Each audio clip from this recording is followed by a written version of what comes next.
As most of you may know, I am a big fan of The Legend of Korra. Honestly, it is just the pinnacle of what I would call an absolute masterpiece. It's so good, in fact, that I'm making a whole series dedicated to show the true beauty of this show. Okay, now that The Legend of Korra fans are gone, this show sucks fat eggs. It is one of the worst shows that I've had the displeasures of viewing, and it only exists as a big fat insult to the Avatar universe. And that is only talking about season 1. If you want to see the last video where I review season 1, then the link is in the description. Regardless whether or not you've seen it, this video will still most likely make sense. Today, I'm going to be reviewing The Legend of Korra's most criticized season, even by Korra fans, season 2. So buckle up your seatbelts because we are going in for a bumpy ride in today's video. Stay tuned.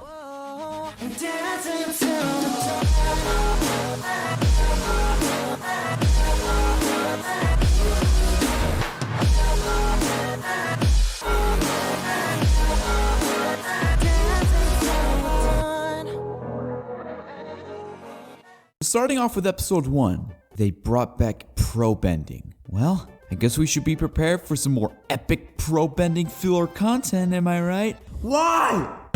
Anyway, Korra can now airbend with the rest of the Airhead family. Yes, we're gonna ignore how she got it in the first season. She also got the After State. We're gonna ignore how she got that too. And the very first thing she does with it is use it as a jet boost to win a race against little kids. You did what? Nice, Korra. You are already ruining whatever character trait you have left, and the season has only just begun.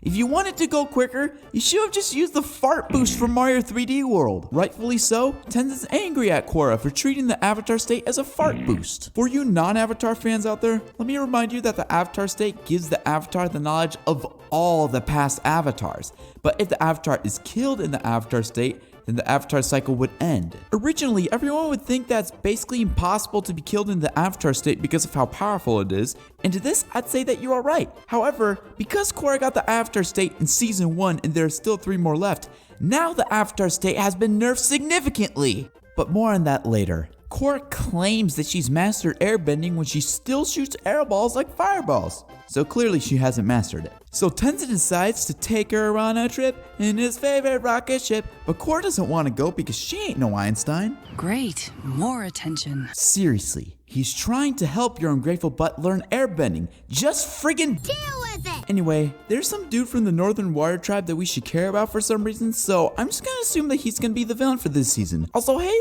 look, it's Chinese knockoff Mai. Did you see that? Levitation! It was a foot off the ground! Are you saying I wasn't levitating? No? Well, why didn't anyone tell me? Now I look like an idiot! Swami, you're fired! Please tell me this guy doesn't turn into a twist villain. He's the only character that's actually making this episode bearable. Stop. Look me in the eye.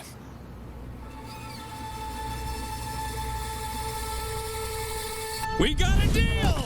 The fact that I found this funny really shows the amount of brain cells I lost from last season. So Korra's family was confirmed to have made Korra isolate her whole life to protect her or something, but who cares about that? My boy Tenzin is the one who's truly having problems. He can't catch a break with his siblings, man. Also, this scene happens, and if I have to sit through it, then so do you. So Chinese knockoff Sokka, desperately looking for a relationship, decides that dating Chinese knockoff Mai is a good idea. You amuse me. I will make you mine. Anyway, back at home, Korra's polar bear dog hears a spirit thing and a fight breaks out. Korra goes into the Avatar State for like 2 seconds and is immediately slapped out of the sky because retconning is the best known way to cover up lazy writing. Anyway, Mr. Snake 2.0 turns the spirit into golden fluff by doing some water bending glowy thing or something, so Korra chooses to train with Mr. Snake 2.0. That totally won't end badly. Episode 2. Korra is about to head off on her spiritual journey, but then her father interrupts and decides that he wants to come too. But before he and Mr. Snake can slap the ever-living crap out of each other like true men do, Chinese knockoff Sokka interrupts them. Who wants some freeze-dried cucumber quads? Bruh, can you say that again, but in English, please? So Korra's dad comes along on the trip along with Chinese knockoff Sokka and Chinese knockoff Mai. Or Chinese knockoff Mais? What do I even call this dude? Korra's dad was banished from the Northern Water Tribe because he destroyed an ancient forest while trying to drive out raiders. What a big brain play. So the spirits of the forest got angry, made the village their treehouse, and then Mr. Snake 2.0 used the glowy circle thing that he can do for some unexplained reason to make them go poof. Anyway, they show up to the spirit place and the spirits steal their stuff. So Korra's father decides the best thing to do to ensure his daughter's safety is to leave. This man is just the CEO of Big Brain Plays. So they go to another spirit forest place and Korra has to go in by herself because she's the avatar. Deal with it. While in there, she fights some spirit snake thing, but it doesn't really matter that much because it just runs away. Further in the forest, Korra finds a light bulb in the ground. And Korra, not knowing how to change a light bulb, tries to punch it, fireball it, but none of that works and she runs out of time. But then she uses her get out of jail free card and goes into the avatar state to get into the portal. Guess all you had to do was touch it instead of punch it. Episode 3. This side plot may not be super important to the actual story, but I thought it was interesting, so I decided to include it. How Aang wasn't a very good father. He favored Tenzin over the rest of his children and took him on all the cool vacations simply because he was an airbender. Oh, and for you nitpicky Legend of Korra fans out there, let me tell you something. Just because Aang was not a good father does not mean he isn't a good avatar. It actually makes sense that Aang wasn't a good father because of his avatar duties. Kind of like how Tenzin was being kept busy from his family when he had a responsibility to Republic City. Moments like these remind me of the true philosophy of the Avatar universe. A philosophy that doesn't even exist in the Legend of Korra universe. They're too busy making Chinese knockoff Sokka's abusive relationship into a joke. And this show was supposed to be the more mature version of Avatar. Give me a break. Anyway, the Southern Water Tribe wants to start a civil war because they think the Northern Water Tribe is trying to take control over them or something. So Korra has to prevent this civil war. But for some reason, the people in the Northern and South Tribe getting along works about as well as pineapple on pizza. Also, it is never actually explained why the Northern and South Tribe have problems with each other. They just say they've had issues for a long time, but what issues? Maybe if you told Korra what kind of beef they had with each other, then it would make coming up with a compromise that much easier. But honestly, who cares about that? Chinese knockoff Sokka's having abusive relationship problems. My favorite! No, not to me it wasn't. I'm very bad at reading people. You should know that by now. Yeah, we are very aware of that. You literally thought it was a good idea to date a Chinese bootleg version of Mai. Anyway, Korra's dad captures his brother because pineapple on pizza problems. I gotta say, this fight is actually pretty interesting. For once, we are seeing Korra pull her punches because she's fighting her own people. And to top it all off, the fighting choreography is very fun and enjoyable to look at. The only thing I don't like about this fight is the constant drum bumping. Like, come on, a little variety please? You used this exact same song in the last fight. So Korra catches up to the dude who captured Mr. Snake 2.0. Turns out it actually wasn't her father, but Mr. Snake 2.0 is making her dad stand trial anyway, even though he didn't do anything, cause he's Mr. Snake. What do you expect? Also, I didn't mention this throughout the episode, but the dynamic between Tenzin and his siblings is actually pretty interesting. How Tenzin deluded himself into thinking they had a perfect childhood where they all got along and went on all the cool vacations when in reality it sucked fat ass. And some of the scenes with them arguing are very childish, yet charming at the same time. Even if Bumi's determination to be on the same level as Benders despite not being a Bender himself is turned into comedy, it reminds me a lot about Sokka. I'll try to talk about this more in the next episode. Episode 4. Takes like 5 minutes, but the episode finally begins. Korra tries to speak her statement in order to set her parents free, but they interrupt her before she can even finish, because that's totally how trials work. Nothing that is, except marriage. Bro, this show's doing my man dirty with this abusive relationship. He just can't get out of it. I guess this is the filler content that we got in place of the pro bending. What fun! So Korra's mother gets to run home free. Hooray!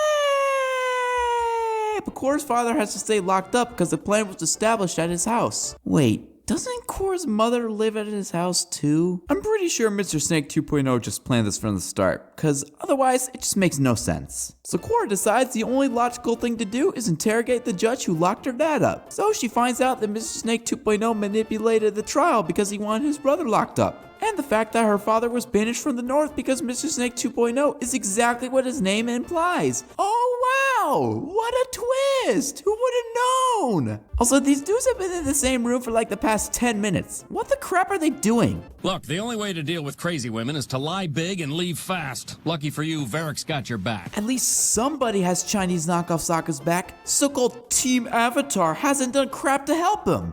What a loving and caring group of friends. Well, anyway, not Team Avatar tries to break Korra's dad out of prison, but Mr. Snake 2.0 already kidnapped him. Korra and not Team Avatar get slapped for a little bit, then escape. Korra uses the Avatar state to clear up some airships and they break her dad out. By the way, just looking at this photograph here, I'm just thinking that it would have been so much cooler to have an adult Avatar series instead of The Legend of Korra. Too bad that's never gonna happen though, because The Legend of Korra is just simply the best thing known to man.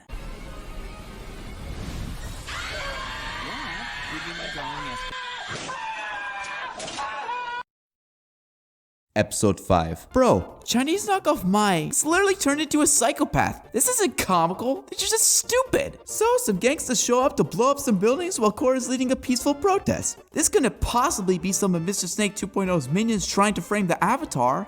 How could you take his side? What's with you and sides? Why do you always think I'm working against you? Thank you! Don't let me stand in the way of you writing tickets. I'm just trying to save the world. Well, you wouldn't have to if you didn't keep messing it up. Oh my gosh! You freaking killed her, dude! So after Varrick nearly passes out due to blood circulation, Bone snitches the plan to Mako, and Mako snitches the plan to the president. So they gave my boy Iroh a visit and told him about their desperate need for his troops, but then the president came along to block Korra from going through with her plans. I guess this is gonna be the last time we see Iroh. Gosh dang it, man. Anyway, Bowen snitches to Korra about Mako snitching to the president because Bowen snitched to Mako. So Korra gets mad, destroys Mako's desk, and then Mako breaks up with Korra because that desk was expensive, man. Oh, what a shame to see such a touching relationship go up into shambles. Is anyone actually surprised by this though? Korra literally started dating Mako just because he looked good, and Mako wanted to date Korra because... Actually, I don't know why. So it's no wonder they broke up in the 5th episode of season 2. Anyway, Korra goes for a boat ride after her sad breakup with Mako and is attacked by Chinese knockoff mice, but then she gets eaten by a spirit. Episode 6. So Mako puts together a small team of very trustworthy individuals in order to help him investigate something that has been attacking the ships.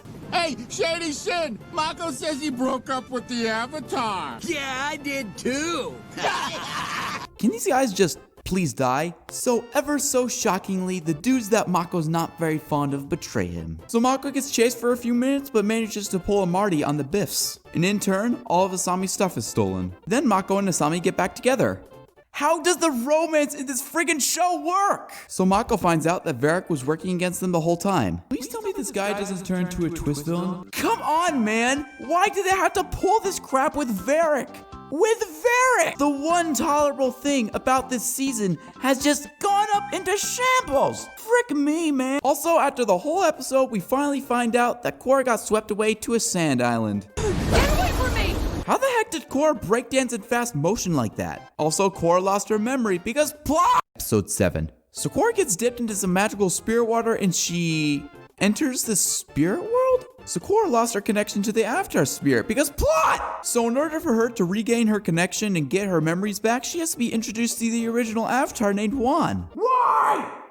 So Wan is basically a robber and he's robbing rich dudes because robbing the rich is totally not bad at all. And you know, despite him literally stealing these dudes' food, all they do is throw him in mud. If Chu the Elder catches you sneaking into his palace, you'll end up dead. Or worse. In the mud. So Wan volunteers to go to a spirit place for a week cause reasons. And they call a lion turtle to give Wan firebending. I already hate this new world. And in the middle of the trip, Wan starts acting like a baby. Wow, this trip seems so scary. Let me go home. But it turns out that it was all part of his big scheme in order to keep his firebending so he could rob the rich dudes. So this was the first Avatar. A robber that constantly stole and lied to other people to get what he wanted.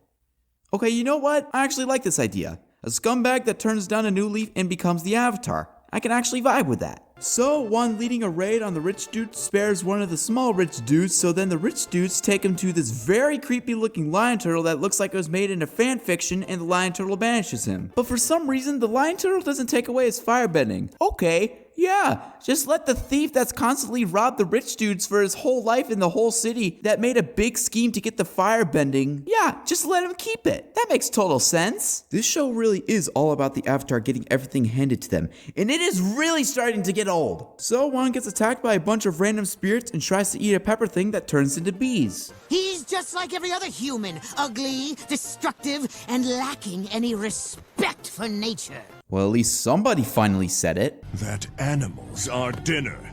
Now get out of the way. No. Wait, so let me get this straight. You're protecting an animal that these dudes just caught, but instead of protecting it, you just pull a hit and run. This man just has a mega-sized brain. So Juan gets taken in by the same spirit dude who rejected him in the first place. Because who cares about all the robbing and lying he did his whole life? As long as he didn't add animal cruelty to the list, he's good. So fast forward a bit and Juan sees two carpets fighting. She has tormented me for 10,000 years. What's the most torment a carpet could cause you? I don't feel the least bad for you, but Juan does and decides to shoot fire at the light carpet. Also, I already know that the dark carpet is bad and the light carpet is good, and that Juan is apparently dumb just because of how predictable this show is. So the light and dark carpet are the main thing keeping balance because lightness comes darkness and all that, and Juan decided to interfere with it, so yay, they're screwed. Episode 8. We can only hope that she survives her ordeal. She's literally doing nothing. How is it physically possible to die while simply just looking at a memory? I suppose if she was in her memories for too long, that she would starve to death, but if that's what they're basing this plot off of, then that's just stupid. So after Juan almost falls off a cliff, he finds another lion turtle. Also, turns out that letting the dark carpet run free wasn't a very good idea. So the dark carpet is a big boy, and the white carpet is a small boy. Or I guess it's a small girl in this case. When harmonic convergence comes, I will destroy you forever. Is that even possible though? The white carpet has bested you many times, but that only puts you out of commission for 10,000 years. Last time I checked, forever is not 10,000 years. Now that Batu is free, he is turning other spirits dark. Aren't you guys supposed to balance each other out? And if not, then how are you not able to turn crap into light just like he's able to turn crap into darkness? Just follow your dark friend around and see what he turns dark and turn it to light. Is it practical? No, but it is a much better solution than just standing around giving us all this exposition. Why would I do that for a human? Neither of us can defeat Batu alone, but together we have a chance. Very well. This white carpet has got to be the least stubborn character I've ever seen. This dude just ruined all your plans to keep the dark carpet locked up, and now you're letting him help you? Yeah, that will totally end well. And in return, I will help you restore balance to the world. Boy, you should be doing way more than that to make it up to the white carpet. Why aren't you just taking them out for McDonald's or something? It wouldn't be anything serious, but just like, come on, man! So you've done this before? No. Oh yeah, it's never been attempted, but I do know the exact procedure that needs to happen in order to pull it off. Because plot! I seriously need to stop yelling so loud, or one of these days I'm gonna break my voice. Also, did they just forget that the white and dark carpet need to balance each other out? Why are they fighting in the first place? Even having one of them out of commission would throw the world out of balance, and this has happened multiple times? What was Bright thinking when he made this? They made and established rules and broke them in the very same episode, and that's ignoring the established rules in The Last Airbender. I could go on about why this makes absolutely no sense whatsoever, but that would take quite a while, and I don't want this video to be like an hour long. You have no idea what you're doing. Legend has it that these were the famous last words of an employee who previously worked for Bright. So Juan starts fighting the dark carpet, and after getting ear raped a bunch of times, he decides to use the power of the white carpet, and together, with their brown and white dye mixed together, they would win the day! But the world is still unbalanced as crap. And Korra finally wakes up. So these two episodes were basically a story in itself, but my goodness was it so forced. Korra had to get sucked to an island, not have memories of anything but her bending for some reason, and get dipped into some water in order to learn about the Avatar's history and get her memories back. Also that we could see what is really at stake in the season. If that was not the most pure plot convenience that I have ever seen, then I don't know what is. The story was forced so hard down our throats that I swear, I'm gonna be having some serious problems in the bathroom later. Not to mention that the story wasn't anything special. Juan's development was forced, and he never had any true redeeming quality until like the last second. Dark and light don't even balance each other out. They just argue for control. And the lion turtle giving people their bending was just so dumb. I'm not saying it isn't a valid explanation for how people have their bending in the Avatar universe, because I think it's actually a really good explanation. However, I would have much rather have just never learned about this information. They just ruined the fun and mystery of both Korra and the Avatar universe. And to top it all off, they completely forgot about the Civil War, the part of the story that I was actually super engaged in. But I digress. Episode 9. You're dating again? What? Well, at least somebody said it. So Jinora was able to go into the spirit world, and she's gonna be the one to help Korra, because staring at a statue of Aang will totally do that. So Mr. Snake 2.0 decides to water the portal in order to open it. Meanwhile, Korra and the others found an area where the spirit stuff is strongest, so they let loose a bunch of dark bats, and Korra does a glowy thing, because she can apparently do that now. Your spiritual training has come a long way. And at least this time, she actually worked for it. Also, Mako gets framed by the Triple Threat Boys, and Korra and Jinora enter the spirit world. Also, Mr. Snake 2.0 wants to set free the dark carpet. Ooh, scary. Episode 10. A bunch of moles attack Korra while Jinora plays with a butterfly. So they fall underwater and get eaten by an alligator dinosaur whale. Then Korra ends up in a forest with a big tree spirit monsters things, yes. And then Korra turns into a kid? What? Oh, great. They had to drag Iroh into this, didn't they? Meanwhile, Jinora meets the big owl dude. You came with the Avatar, hmm? Well, why didn't you say so? Didn't you despise the Avatar because he basically ruined your library in The Last Airbender? So Jinora discovers that if both of the portals are open at lunchtime, then the dark carpet will get angry and will be able to break free. Then Mr. Snake 2.0 shows up to capture Jinora. Unalaq has proven to be a true friend to the spirits. Unlike the Avatar. Oh, so that's where that overlook went. But then explain this to me. Why would you let her peek through the library to find this information? I am pretty dang positive that that is going to throw a wrench in your plans for episode 14. But with the power of positive energy, Korra gets through the negative dark spirits. Yeah. Then Korra turns into a big girl again. Bro, what is this depth perception BS? So Mr. Snake 2.0, having captured Jinora, uses her as blackmail. So Korra opens up the portal. Korra, why don't you take that positive energy that you used earlier and just use that on Mr. Snake? But Mr. Snake 2.0 doesn't let Jinora get away. So he starts doing the glowy thing on Korra, but then this golden bird that just exists for some reason saves Korra. And Korra returns to the normal world, but Jinora's freaking screwed. So 11. So Chinese knockoff Sokka visits Mako in jail. We are brothers after all, even if one of us is a member of high society and the other one is a criminal. Okay, I'll admit, that one was actually kind of funny. Keep this up and you'll be promoted back to Bolin. You being in jail like this reminds her of her dad. Is that literally your entire character trait? Just grow up already. Okay, good. The Civil War is finally back on track. So Chinese knockoff Sokka spots some boat under the deck, and it turns out that it's the Northern Water Tribe that's trying to capture the president. And so a genuinely hilarious fight scene breaks out where the movie is in sync with the fight. And then Chinese knockoff Sokka finds out that Varrick is indeed a twist villain. Gosh dang it. So Mako's let out of prison.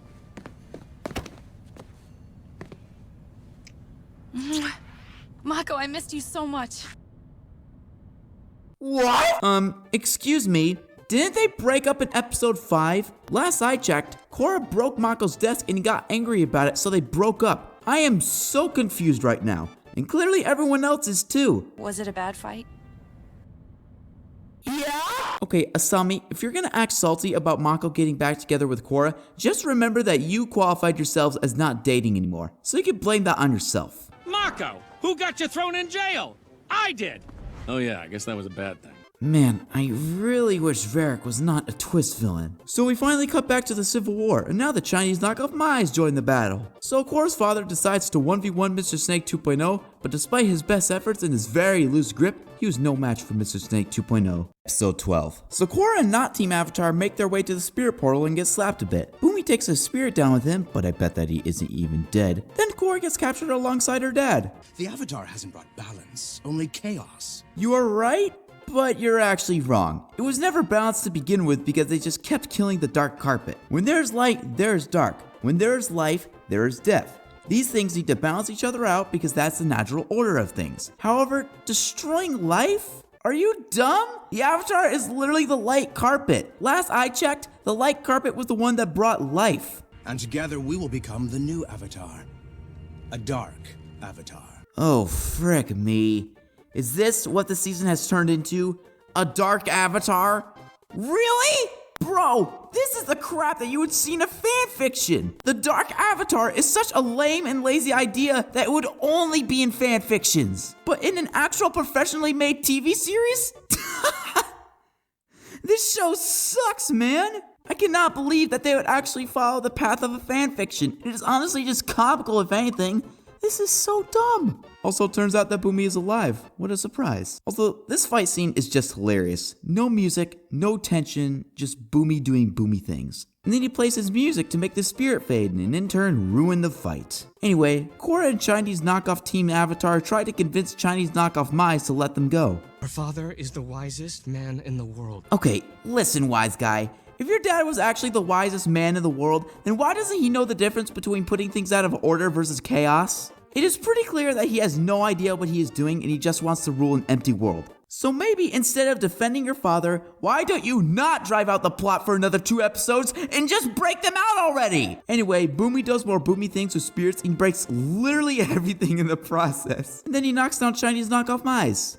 Okay, fine, I admit it. I love Boomy. No homo. Anyway, Korra enters the spirit world, and Korra attempts to close the portal but is unable to do so in time, so the dark carpet is set free. Episode 13. So Korra tries to prevent Mr. Snake 2.0 from fusing with the dark carpet. Then she fights the dark carpet. Meanwhile, Tenzin and the gang get chased by a big spider in the spirit world while trying to find Jinora. Korra seems to be evenly matched with the dark carpet, even landing in a few blows, but then she gets blasted by the purple distortion fart ray. Then she breaks out with her get out of jail free card, and then she puts the dark carpet in a shield similar to the shield from Aang's battle with Ozai. Meanwhile, Mako and Chinese knockoff are fighting Chinese knockoff Mize. Hello, my feeble turtle duck. If you can really consider it much of a fight. But before Korra can put the dark carpet in the prison, Mr. Snake 2.0 blocks her off. So then Mr. Snake 2.0 fuses with the dark carpet, so now he's the dark avatar. So scary. Okay, bro, they're trying way too hard. Meanwhile, Tenzin and his siblings are trapped in a spirit prison. I am Zhao the Conqueror. I am the Moon Slayer. I will capture the Avatar! Okay, I admit, that was a good callback to the last Airbender. Anyway, Korra starts battling Mr. Snake 3.0 and she's getting her crap beaten. But then she goes into the Avatar state. Then Chinese knockoff cries in order to convince Chinese knockoff Mize to turn to their side. This man really took a hard one for the team. Why must they humiliate him all the time? He's actually pretty smart. Yeah, right, that was acting. Oh, son of a... This fight scene looks pretty dang good, I'm not gonna lie. Then they have a Dragon Ball Z standoff for a little bit, and Mr. Snake 2.0 puts some dark spirit crap into Korra to remove the light carpet entirely. Meanwhile, Tenzin is having conflicts with himself and his identity, but he manages to overcome it and find his siblings and Jinora. Anyway, the light carpet starts getting whipped by water.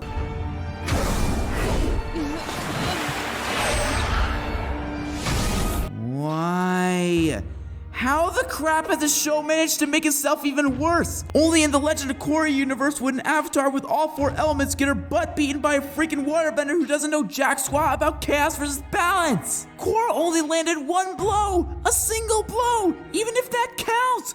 Plus she was in the avatar state. How the crap did she manage to screw this up? Only in freaking Legend of Korra, man. Episode 14, the finale. Mr. Snake 4.0 sets out to destroy the world. Meanwhile, Tenzin and his siblings manage to find Korra, Mako, and Chinese knockoff Sokka. And after putting them into some spirit water... He destroyed my connection to the past avatars too. Also, Varrick gets broken out of jail by some flying boulder. Anyway, Korra meditates in the same tree that the dark carpet was imprisoned in. Then she finds the cosmic energy in the same way Aang did. Except she didn't open any of her chakras, she just went straight to it. So Korra takes the cosmic energy and turns into a giant blue version of herself, even though she isn't the Avatar anymore, Break! Also, how is Korra even taking on Mr. Snake 4.0? She couldn't even take him on when she had the light carpet, and now you're telling me that she could do it without the light carpet and when Mr. Snake is even more powerful than before? Okay, Break! So then giant blue Korra battles giant red Mr. Snake, and then they do a Dragon Ball beam struggle, but Korra wins that. And after yeeting Mr. Snake across the land, she punches the crap out of him and pushes his heart. But then Korra is hit with a distortion ray. Then Mr. Snake does the glowy thing around Korra, but she's broken free from it because of the power of Jinora? None of this makes any sense. What the frick is going on anymore? So Korra finds the light carpet and imprisons Mr. Snake with a glowy thing. Then Korra blows up all the spirits, Jinora's back in her regular body, Korra closes the spirit portal, Chinese knockoff Sokka and Chinese knockoff Maya are in good terms. All is well that ends well. Except the season finale was so freaking dumb! Maybe I shouldn't. Are you freaking kidding me? Korra, there's spirits and they're in the physical world. The spirits can't come to the physical world because they're freaking spirits! Mr. Snake 2.0 didn't know what he was talking about. He didn't even know what balance was. Now after all that, you're telling me that you want to go through with this plan? What was the point of this season? But I thought you said you lost part of your memory. I did, but being inside the Tree of Time brought it back. Well, ain't that so freaking convenient? I think we both know that us, doesn't work. Finally, somebody freaking said it. That relationship was doomed to fail from the start, especially since you started dating Mako purely because you got your bending back. So for once, you're doing something right. Congratulations. So that is why I've decided to keep the portals open. You know what? I don't even care anymore. Let me explain everything that I liked about this season. The Civil War section of the story was actually pretty good. Two parts of a different tribe working against each other. The problem I had with it was the lack of reasoning behind it. Nobody ever explains why the North and South had beef with each other. They just sort of did. But that story was completely dropped in place of this spirituality crap. I was getting a headache just trying to take in all this random info about the origins of the Avatar. Speaking of which, telling us the origins of the Avatar has completely removed the feeling of wonder that the Avatar universe had. They should have never explained the origin of the Avatar, and the way Korra learns about it is by ending up on a beach, not having her memories, and getting dipped into some water to learn the origins of the Avatar so she could get her memories back. They had no idea how to handle this part of the story, and it really shows. And then the whole balance thing between the light and dark carpet makes no sense. If the light were to kill the dark for 10,000 years, then it would be thrown out of balance. They established the rule like 2 seconds before they break it. Like, how ridiculous is that? And the lion turtle giving bending I can accept. However, they should have specified at some point that the lion turtles taught the dragons, sky bison, moles, and moon how to bend. Anyone who isn't an Avatar fan will look at that and be all sorts of confused. Anyway, the positive I have to say about the season is that the fights in the end were actually pretty great. Despite the power scaling between an Avatar with all 4 elements versus a single waterbender being totally out of whack, the fights were actually pretty enjoyable to watch. However, what this season did to break the Avatar universe, I cannot forgive. The last season may have broken it in its own ways, but this season has somehow managed to do it worse. I give this season a 1 out of 10. This season had many flaws, but at least it had some characters to make it bearable. Varrick in this season is one of the only characters that I enjoyed watching purely because he was hilarious. But then of course the show had to ruin him and turn him into a twist villain.